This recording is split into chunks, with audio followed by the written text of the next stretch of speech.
Okay, તો આ પ્રસ્તાવના પછી let's move on to the main program. ચલો, ગેટ સેટ રેડી. તૈયાર થઈ જઈએ. સંતાનો દ્વારા પ્રસ્તુત, પ્રેમ અને લાગણી દ્વારા દિગ્દર્શિત, સૌ પરિવારની ઉપસ્થિતિમાં ઋણાનું સ્વીકાર પ્રોગ્રામ. એના બીજા અંગમાં આપણા ઉભરતા કલાકાર ચિંતન અને ગુરુ.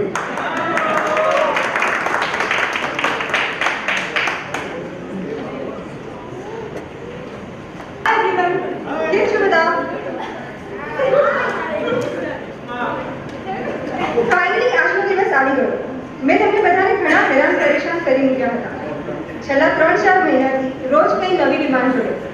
આજે લેટર આપો, કાલે ફોટોઝ આપો, હવે પપ્પાની કંઈક સ્ટોરી કહો, મમ્મીની કંઈક સ્ટોરી કહો. આવું બધું કરીને મેં તમને બહુ હેરાન કર્યા. તો આ બધા માટે હું તમને સોરી નહીં કહું, પણ થેન્ક યુ જરૂર કહીશ. તો તમારો ખૂબ ખૂબ આભાર તમારા સપોર્ટ માટે.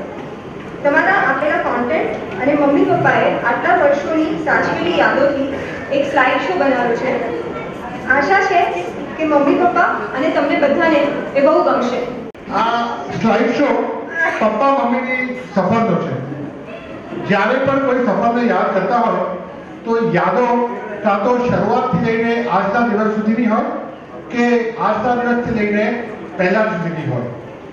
અમે આજે પ્રેઝન્ટથી લઈને પાસ્ટ સુધી તમને લઈ જવાના છે. તો આ સફર આપણે શરૂ કરશું. સફર સ્ક્રીન પર ચાલતી હોય અને ગાડીમાં મ્યુઝિક અને સોંગ્સ ના વાગે એવું તો બને જ નહીં. એટલે આપણે મ્યુઝિક પણ સફરના રિલેટેડ વગાડીશું. Photography yes.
ના ના, પ્રોબ્લેમ કાંઈ નથી થયો. ઇશ્યુ એ છે કે અમને અમારા બર્થ પહેલાની સ્ટોરી બહુ ખબર નથી. હમણાં સુધી જેટલું ખબર હતું એટલું અમે તમને દેખાડી દીધું. અરે આના પહેલાનું બધું છૂટું છવાયું યાદ છે, પણ એકદમ ક્લિયર પિક્ચર નથી કે આની પહેલા એક્ઝેક્ટલી શું થયું હતું. અને મારી છે અહીંયા બધા મોસ્ટલી લોકોને એવું છે કે અહીંયા સુધી સ્ટોરી ખબર છે. ઘણા થોડા લોકોને આના પહેલાની વાતો ખબર છે. આ વાર્તા જાણવા છેલ્લા 3-4 મહિનાથી અમે શોધ કરી રહ્યા હતા અમારા મમ્મી પપ્પાની. અમારી આ શોધ પાછળની ક્યુરિયોસિટી આ કવિતામાં કવિએ બહુ સુંદર રીતે વ્યક્ત કરી છે. કવિ કહે છે, ધ્યાનથી સાંભળજો મમ્મી. शैतानी करती थी या फिर सीधी सादी बच्ची थी. शैतानी करती थी या फिर सीधी सादी बच्ची थी. झूठ मूठ की नौटंकी थी या फिर बिल्कुल सच्ची थी. फूलों पर बैठी तितली को पकड़कर लाना उसे भाता था. फूलों पर बैठी तितली को पकड़कर लाना उसे भाता था या फिर आसमान में तितली बनकर उड़ना उसे सुहाता था. प्यारी सी उस लड़की की मुस्कान ढूंढ कर लाते हैं. प्यारी सी उस लड़की की मुस्कान ढूंढ कर लाते हैं. माँ से पहले क्या थी माँ ये भी पता लगाते हैं. किन किन बातों पर हंसती थी वो, किन किन बातों पर रो देती थी वो. किन किन बातों पर हंसती थी, किन किन बातों पर रो देती थी वो. शांत शांत सी रहती थी वो या आपा खो देती थी. रूठा ही करती थी या लड़ पड़ती थी. रूठा ही करती थी या लड़ पड़ती थी या फिर अपनी मुस्कानों से सबका दिल जीता करती थी. प्यारी सी उस लड़की की मुस्कान ढूंढ कर लाते हैं. माँ से पहले क्या थी माँ ये भी पता लगाते हैं. આ કવિતા માત્ર મા ઉપર છે, પણ અમે માતા અને પિતા બંનેની શોધ કરી છે. તો હવે આપણે ચાલુ કરીએ આપણો નેક્સ્ટ પ્રોગ્રામ, જેનું નામ છે મમ્મી પપ્પા દરમિયાન પહેલાના જસવંત અને દેવયાનીની શોધ.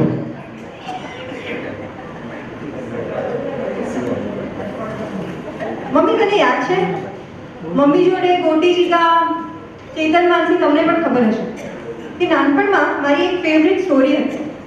એક રીંછનું ફેમિલી જીગા યાદ છે ને? એક રીંછનું ફેમિલી હતું. પપ્પા મમ્મી રીંછ અને એના 3 નાના બચ્ચાઓ.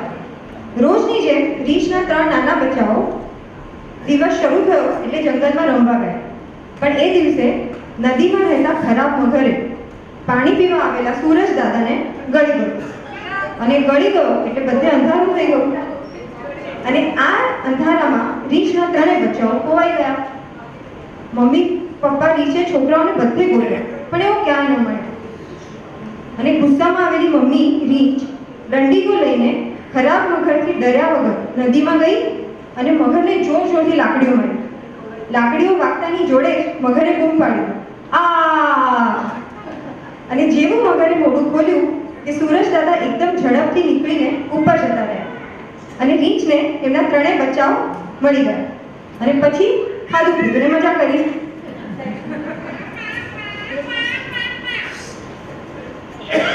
હવે તમને લાગતું હશે કે આ વાર્તા આજે બધાની સામે હું અહીંયા કેમ કરી રહી છું?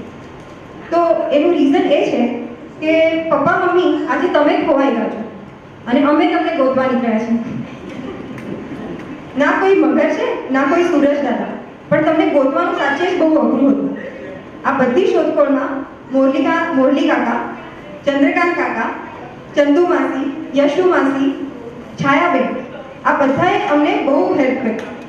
તો શોના પહેલા તમારા બધાનો ખૂબ ખૂબ આભાર. તમને યાદ હશે તો આપણે 1969માં છીએ સુષ્મા દીદીના જન્મ વખતે.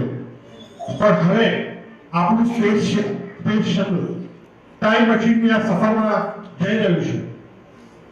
પાસ્ટ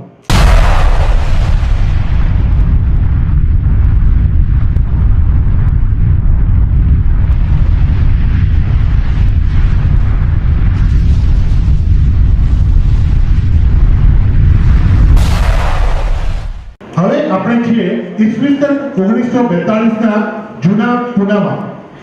આજની આપણી સ્ટોરીના હીરો એટલે કે પપ્પા એમના બર્થ યર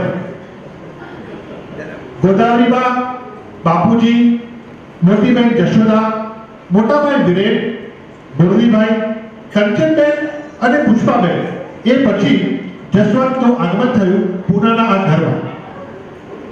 1935માં બા, બાપુજી અને એમના મોટાભાઈ કેવળદાસે મળીને એક સુંદર ઘર બનાવ્યું. મુરલીભાઈના જન્મ વર્ષ 1935માં આ સરસ મજાનું ઘર તૈયાર થઈ ગયું. બા બાપુજી ક્યારેક વસાઈના ઘરે તો ક્યારેક પૂનાના ઘરમાં રહેવાના. 1945માં વર્લ્ડ વોર થયું. એ વખતે આખું જ ફેમિલી વસાઈ શિફ્ટ થઈ ગઈ. મોટાભાઈ વિરેન અને મુરલીભાઈ થોડો વખત વસાઈ ભણ્યા. ત્યારે જસવંત ખૂબ નાનો હતો. પપ્પા જસવંત તો વાંધો નહીં. જસવંત ખૂબ નાનો હતો. એના સ્કૂલ જવાના દિવસો આવ્યા ત્યારે આખો જ પરિવાર પૂના કાયમ માટે શિફ્ટ થઈ ગયો અને વસાઈના ઘરે માત્ર વેકેશનમાં જવા લાગ્યા. આપણો હીરો એટલે કે જસવંત સૌથી નાનો એટલે બધાનો લાડકો. બધા એને લાલાના હુલામણા નામે કહેતા. પણ ગોદાવરીમાં એને તો કહેતી લાલિયા. લાલિયા કહીને જ બોલાવતા. નાનપણથી જસવંત ખૂબ જ શાંત, સૌમ્ય અને સંતોષી સ્વભાવનો. ના કોઈ જીદ કરતો, ના કોઈ મસ્તી કરતો.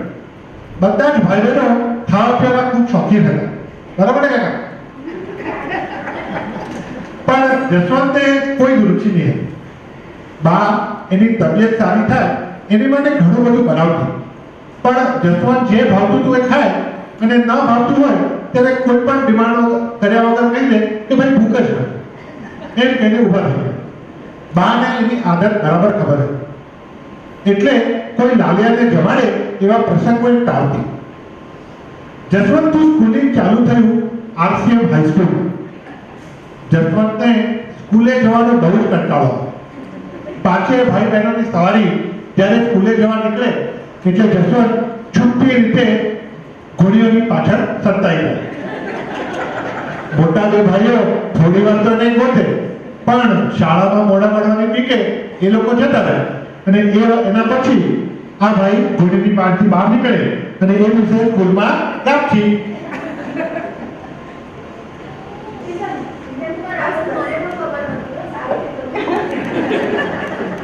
હવે 1947 આવી ગયું. ભારતને આઝાદી મળી ગઈ.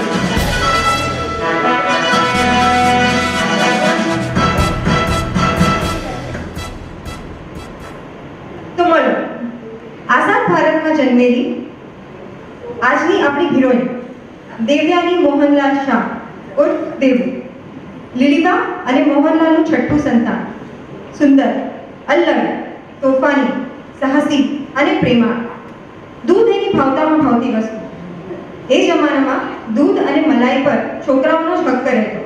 પણ મોહનલાલ છોકરાની જેમ જ છોકરીઓને મોટી કરવામાં માનનારા વ્યક્તિ હતા. એમને ઘરમાં સ્ટ્રિક્ટ ઇન્સ્ટ્રક્શન આપી રાખ્યા હતા કે દેવુને દૂધ પીવામાં કોઈ રોકટોક નહીં કરે. દેવુને દૂધ પીતી જોઈને બધા એને બિલાડી પણ કહેતા. કદાચ એટલે જ હજુ પણ એ દૂધ જેવી ગોરી ગોરી અને મલાઈ જેવી મૃદુ છે. પણ 6 વર્ષની નાની વયમાં પિતા મોહનલાલનું અવસાન થયું. 7 ભાઈઓ બહેનોનો આ સુંદર પરિવાર અચાનક દુઃખમાં ગરકાવ થઈ ગયો. આવા કપરા સમયમાં કુંજ બિહારી ભાઈ બનીને પિતાનો રોલ ભજવવા લાગ્યા. ભાઈ ભાભીએ બહુ જ પ્રેમથી ભાઈ બહેનોને મોટા કર્યા. દેવો એક ટોમ્બોયની જેમ જ ગોટીઓ રમતી. નવા કપડાં પહેરીને ઘર નીચેની ગાડીમાં બાને ખબર ના પડે એવી રીતે એની તોફાની ટોળકી જોડે જઈને સરસ મજાનું જમીને આવતું. સિગરેટના પડીકા પર બેટિંગ કરવી. ક્રિકેટનો તો ગાંડો શોખ. ક્રિકેટ ચાલુ થાય એટલે રેડિયોની સામે ગોઠવાઈ જાય. 2 ઓક્ટોબર ગાંધી જયંતિના પાવન દિવસે એ જ ટોળકી જોડે ચાલતી ઘોડાગાડીમાંથી ઘાસ ચોરીને ગાંધી બાપુની ઝૂંપડી બનાવવી.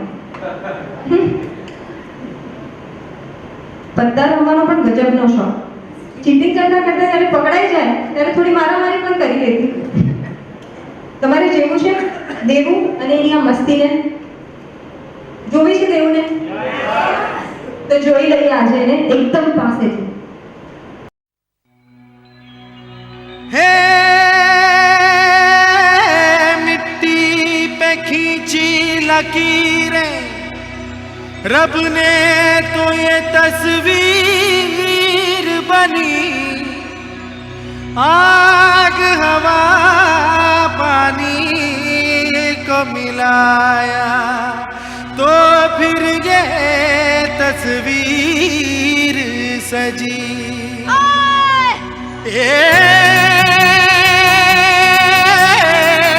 हस्ती तेरी विशाल हो कुदरत का तू कमाल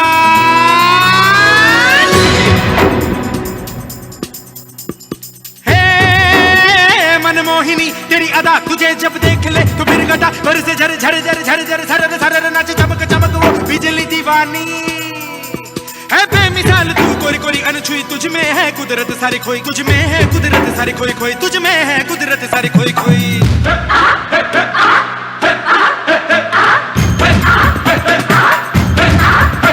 मिट्टी की है मूरत तेरी मासूमियत फितरत तेरी ये सादापन ये भोलापन तू महकी महकी तू लहकी लहकी तू चली चली हर गली गली तू हवा के ढंग संग सनन सनन तेरा अंग अंग जैसे जलता रंग कोई लहर लहर चली ठहर ठहर पानी का मेल तेरे तन बदन झर झर झर अंगार जैसा तेरा रोम रोम है दहका दहका अग्नि का खेल तू अगन अगन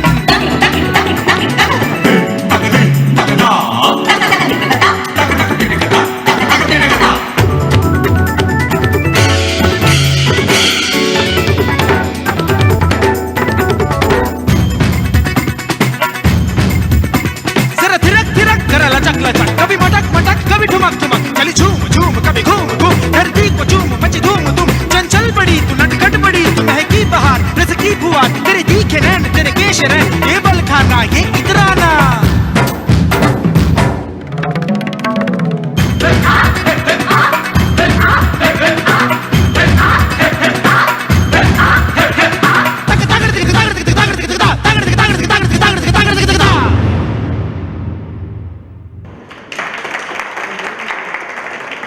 શું કહો છો મામા માસી? આવી જતી ને દેવું?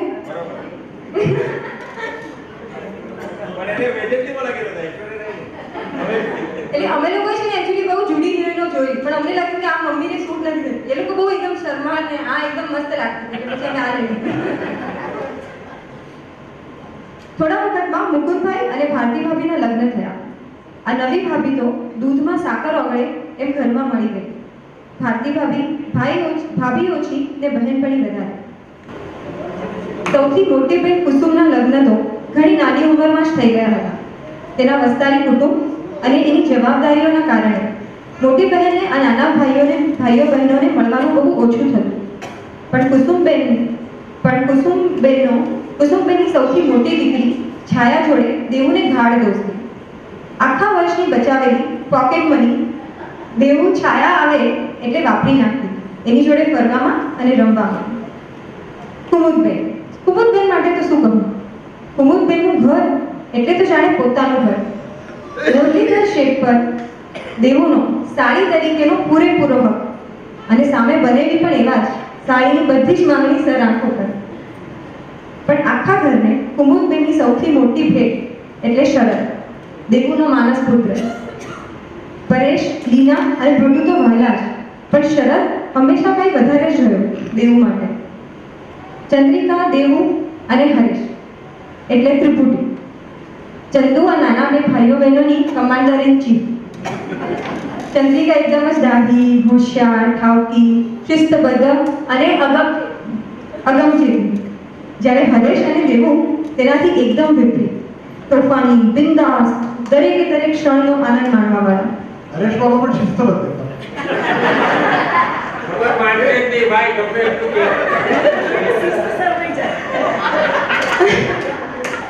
નેચરમાં આટલો બધો ડિફરન્સ હોવા છતાંય જો નાના હરેશ પર કોઈ આંગળી પર ઉઠાવે તો આવી જ બન્યું જાણે. આ ત્રણેયની તો ગાથાઓ લખાય એટલી બધી વાર્તાઓ છે અને એ વાર્તા યાદ કરતા હજુ પણ એમને એટલો જ આનંદ મળે છે. ભાઈઓ બહેનોના પ્રેમ જોડે દેવુને બહેનપણીઓ પણ એવી જ મળી કે જાણે જીવનમાં બધું જ મળી ગયું.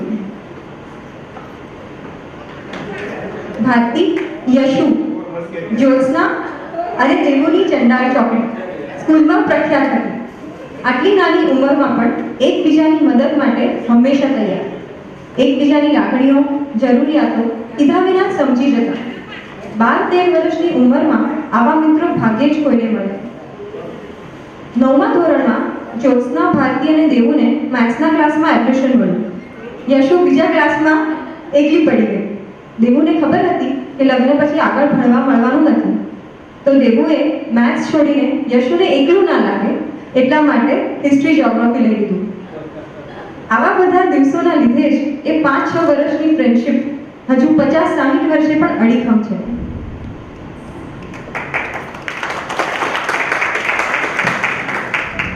તો હવે આપણે પાછળ વળીએ. છોટી ભવાની પેટ પૂરા. મમ્મીના મિત્રોની વાત થઈ ગઈ તો જસવંતને પણ સ્કૂલમાં મિત્રો મળ્યા. નરેન્દ્ર, સુરેશ અને ધ્રુવ. આ ચારેય જણ હંમેશા સાથે ને સાથે જ હોય. સ્કૂલ પત્યા પછી મૂવીઝ જોવા, સોંગ સાંભળવા, સાયકલ પર ફરવા જવાનો બધાને જબરો શોખ. જસવંતે તો દેવાનંદની જેમ વાળમાં ફૂગો રાખેલો. વેસ્ટર્ન ટોકીઝ તો એમણે પાસ નીકાળેલો. બરાબર ને પપ્પા?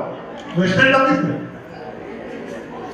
શુક્રવારે પહેલા દિવસે પહેલા શોમાં પિક્ચર તો જોવું જ પડે. અને જસવંતની ફેવરેટ હિરોઈન એટલે વૈજયંતી માલા.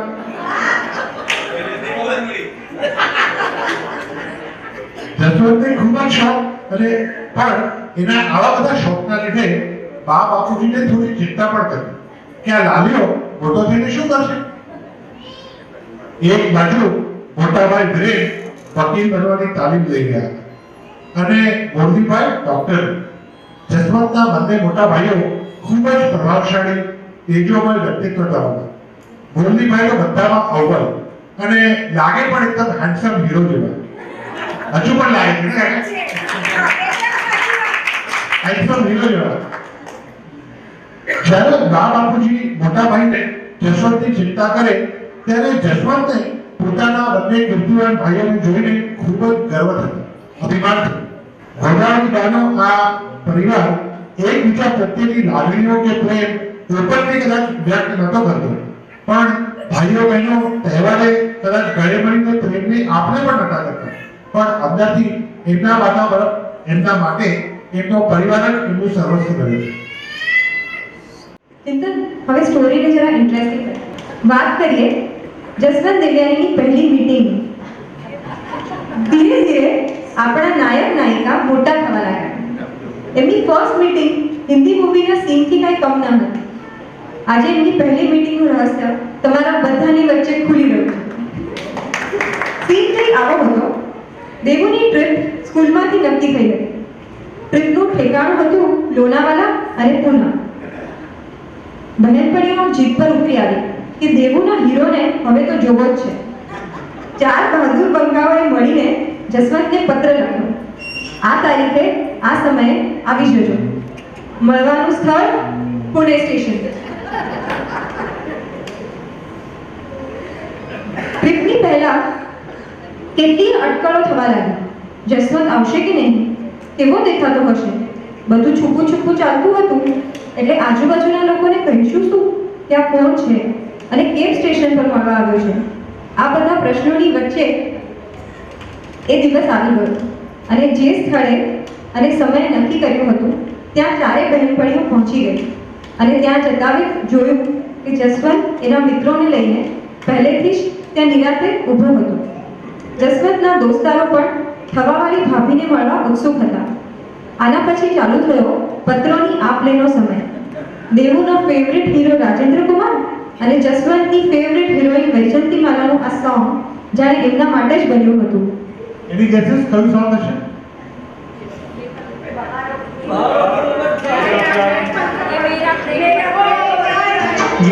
ये मेरा प्रेम पत्र पढ़कर कि तुम नाराज ना होना, कि तुम मेरी जिंदगी हो, कि तुम मेरी बंदगी हो.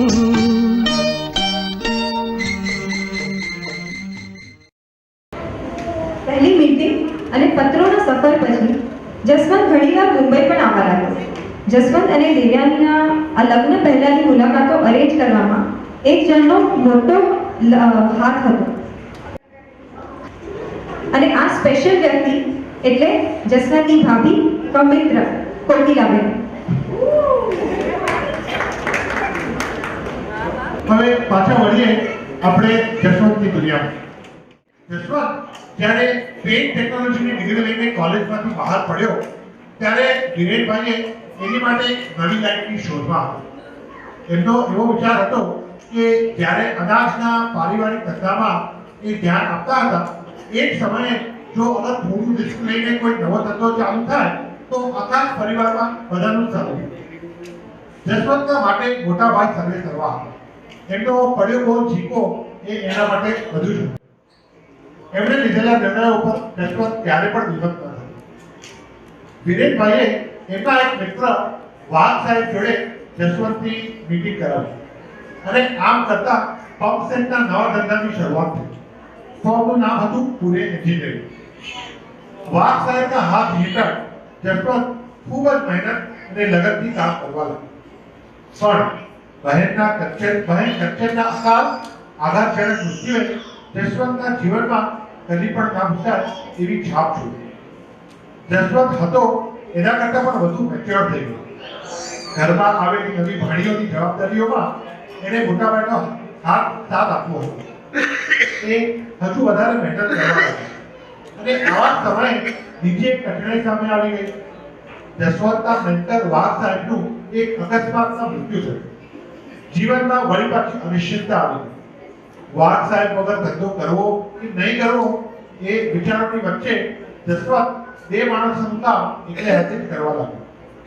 એની આટલી બધી સિન્સિયરિટી જોઈને વિરેનભાઈ અને મોરજીભાઈએ જસવંતના ધંધામાં પૈસા રોક્યા અને ચાલુ થયું મુકેશ એન્જિનિયરિંગ. ધીરે ધીરે કોન્ટેક્ટ વધતા ગયા, ધંધો પણ વધતો ગયો. દીનાબાઈના એક મેનેજર દરવાજકર સાહેબે એમને સલાહ આપી કે કોઈ બ્રાન્ડેડ કંપનીની ડીલરશીપ લઈ લો. જસવંતે આ નવા ધંધામાં ઝંપલાવ્યો. ક્રોમ્પટનના પંપસેટ અને એચટીસીના ઓઇલ એન્જિનની ડીલરશીપ લીધી. આ તબક્કે બાપુજી એટલે કે લલ્લુ દાદાની તબિયત સારી નહોતી રહેતી. ઘરના વડીલોએ લગ્ન વહેલા રહેવાનો નિર્ણય કર્યો. 12મી માર્ચનો દિવસ નક્કી થયો અને આપણા હીરો હિરોઈનના લગ્ન થયા.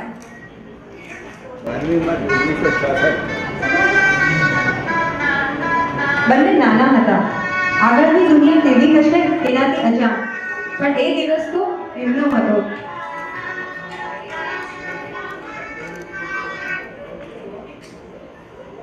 આ ફોટો જોઈને કોઈ સોંગ યાદ આવે છે?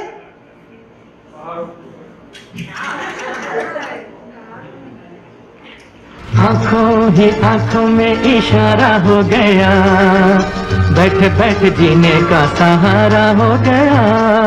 आंखों ही आंखों में इशारा हो गया, बैठ बैठ जीने का सहारा हो गया. आंखों ही आंखों में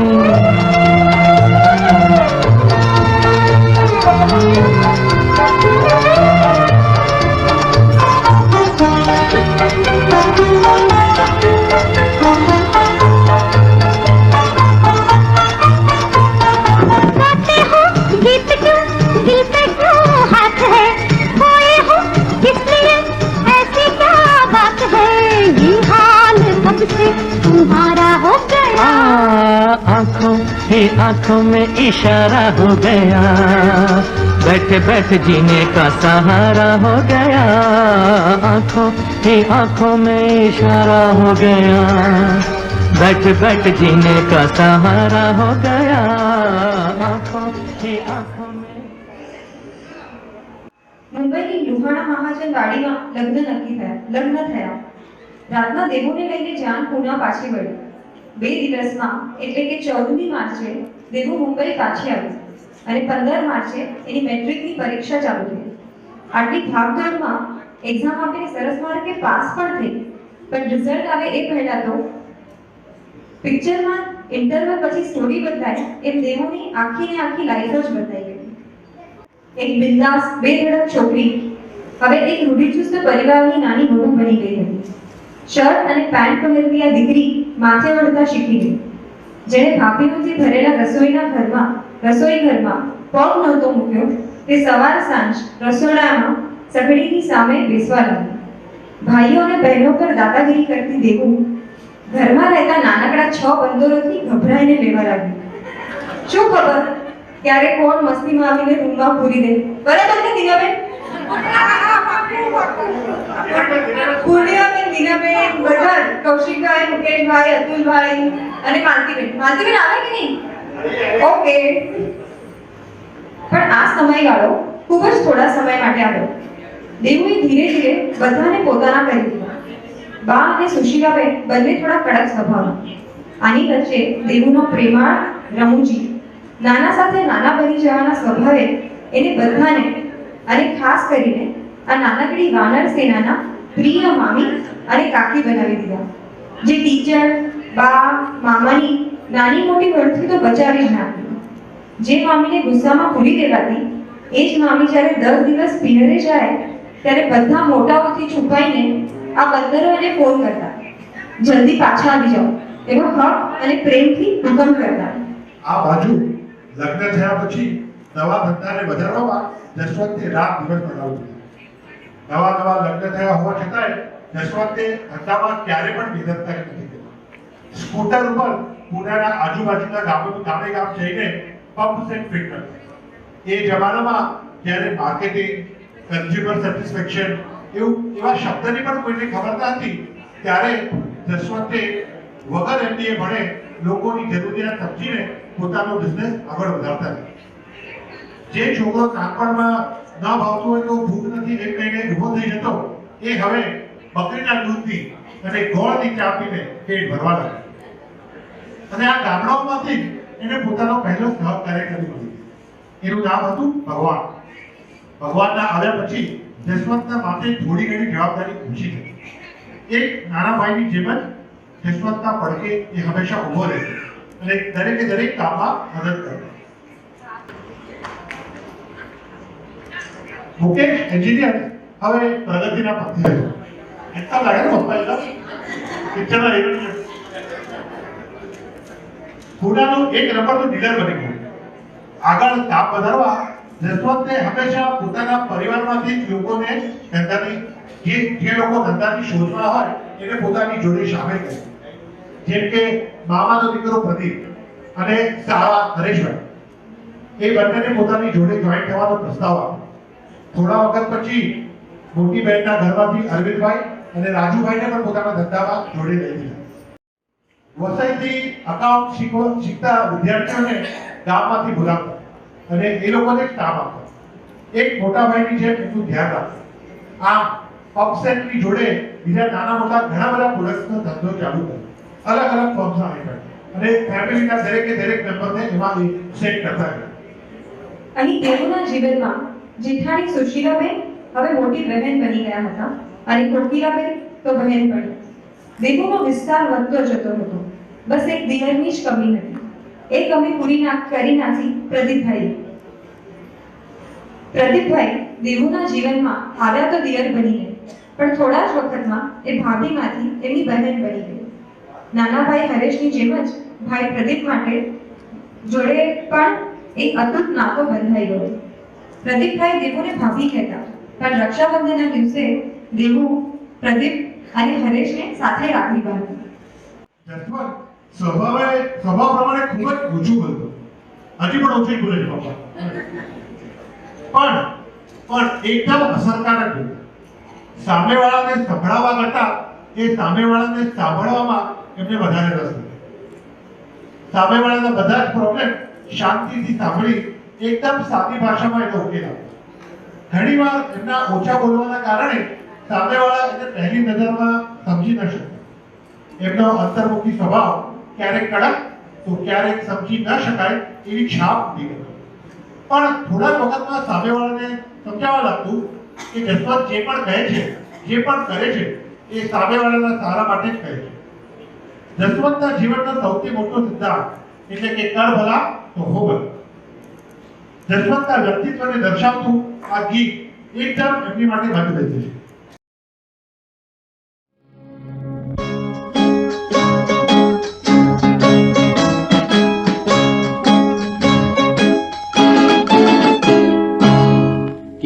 की मुस्कुराहटों पे हो निसार, किसी का दर्द मिल सके तो ले उधार, किसी के वास्ते हो तेरे दिल में प्यार, जीना इसी का नाम है।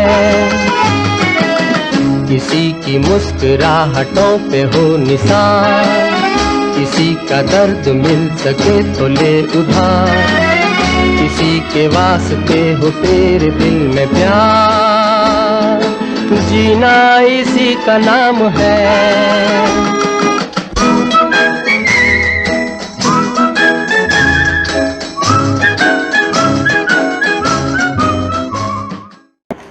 देव सावळे के पप्पा विसर पण करतात तसे बाबा विसर पप्पाने विसर गमती नाही मामाने विसर गमती नाही अरे आलो गमती ते पूर्णिमा पण मारत નથી गमती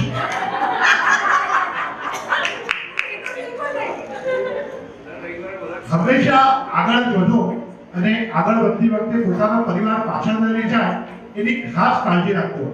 આ લાલો હવે એક આદરણીય અને સન્માનનીય વ્યક્તિ બની ગયો છે.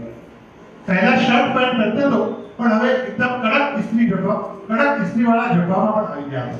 આજે પણ હવે કડક જબ્બામાં જ છે. જબ્બો બરાબર? હવે જસવંત ધંધામાં અને દેવો ઘરમાં એકદમ સરસ રીતે જામી ગયા હતા. જ્યારે બધા પારકાને પોતાના ઘરે લીધા, જ્યારે જેઠાણીએ મોટી બહેન અને બહેનપણીઓ જેવી રાખવા લાગી, જેઠ મોટા ભાઈ અને દિયર નાનો ભાઈ બની ગયો, ત્યારે જસવંત અને દેવ્યાણીએ બેમાંથી ત્રણ થવાનો નિર્ણય કર્યો. બંને ઘરમાં નવા મહેમાનની રાહ જોવા લાગી. जीवन की बगिया महकेगी लहकेगी, जीवन की बगिया महकेगी लहकेगी, चहकेगी, खुशियों की कलियां झूमेंगी झूलेंगी फूलेंगी, जीवन की बगिया।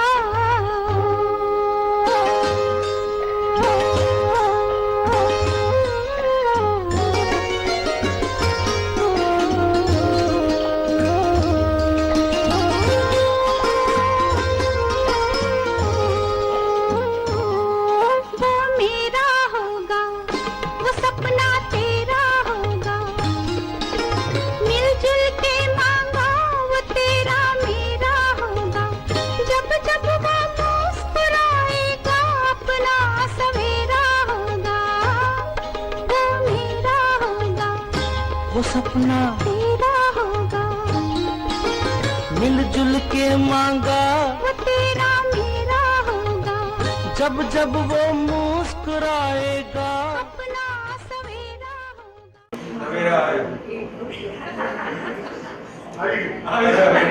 11 જાન્યુઆરી 1969 માં સુષ્માબેનનો જન્મ થયો. ઘરના 6 બંદરો હવે થોડા મોટા થઈ ગયા હતા. સુષ્માને રમાડવાના વારા પડવા લાગ્યા. જસવંત અને દેવુએ બનાવેલી આ દુનિયામાં બધાએ સુષ્માને વધાવી દીધી. અને આની જોડે જ અમારી જસવંત અને દેવ્યાણીની શોધખોળ પૂરી થઈ. અમને અમારા મમ્મી પપ્પા મળી ગયા. મમ્મીની બીજી વાર્તાઓની જેમ જ આ વાર્તાનો અંત પણ એવો જ આવ્યો કે ખાધું પીધુંને મજા કરી. આપણું ધ્યાન હવે ફરીવાર 1969 માં આવી ગયું છે. આપણે જ્યારે વિચારીએ ત્યારે ઘણીવાર લાગે કે મમ્મી અને પપ્પા બંને કેટલા અલગ જાતના વ્યક્તિ છે. પપ્પા એકદમ શાંત, સંતોષી, ઓછું બોલાવાળા, અને મમ્મી એકદમ જીવનથી ભરપૂર, થનગનથી, બોલકી. કેવી રીતે બંનેનું જામતું હશે? પણ અમને અમારો પ્રશ્નનો ઉકેલ આ આગલા ગાયક પરથી મળી ગયો.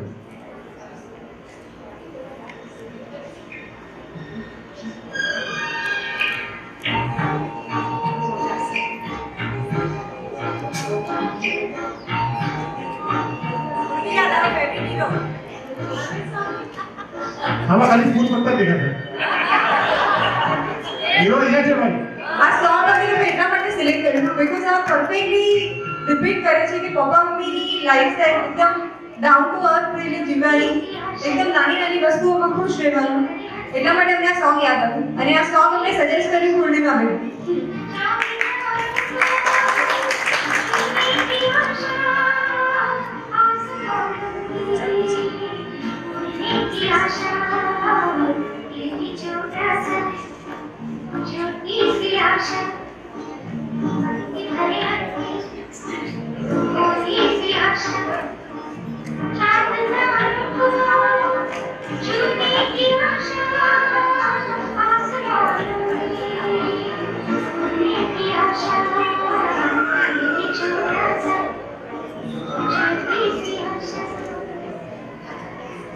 આ ગીત પરથી ખબર પડે છે કે બે જણના સ્વભાવ અલગ અલગ હોય તો અગર જિંદગીમાં અગર ધ્યેય એક હોય, જીવવાનું એક જ રીતે હોય તો બધી જ સમસ્યાનો ઉકેલ મળી જાય છે. અમારે પણ ઘણું બધું શીખવાનું છે. સ્વભાવ ઘણા અલગ છે. હું એકદમ કોઈના શાંત, સેમ ના હોય એકદમ. અહીંયા બેસેલા કોઈના છે સેમ? બસ તો પછી આપણે કંઈ નવા નથી. બધા જ દિલ છૂટું રાખવાનું છે. તારું નાનું રાખ તો મારું મોટું ત્યાં છે. ત્યારે હવે આપણે આપણી સફર અહીંયા ટેમ્પરરી વિરામ લઈએ. 2017 થી શરૂ કરી 1969 આપણે ગયા હતા. ફરી એકવાર 1942 થી આપણે 69 માં આવી ગયા.